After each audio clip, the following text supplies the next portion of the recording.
Newsline reporter Kelsey May Neal tells us why suicide prevention is something we should always be aware of. Kelsey.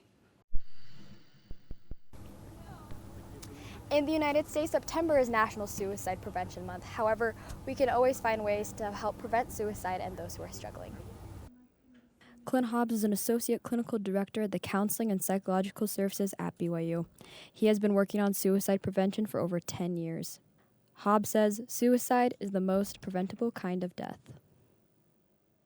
My biggest piece of advice for students here at BYU would be just to ask. You know, if you see somebody really struggling, even if you don't even think that suicide has anything to do with it, ask about it.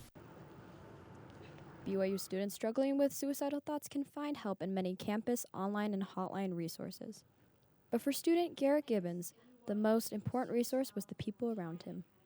And I hinted that I was kind of thinking about taking my life because it was all becoming too much to bear. The social pressures, the family pressures, the academic pressure, all of this just felt like it was boiling over.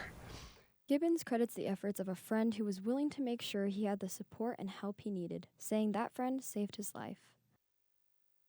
And had I succeeded, I would have missed out on so many different opportunities to change my own life and a lot of the people that I've met since then.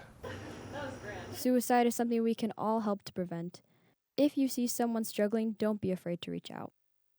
If you are struggling with suicidal thoughts or other mental health concerns, please reach out to a counselor or take advantage of many of the resources available here on campus. There are several available at BYU, in the state of Utah, and also nationally. I'm Kelsey Nild reporting from BYU. Thanks, Kelsey. If you or anyone you know is struggling with suicide, please give the National Suicide Prevention Line a call.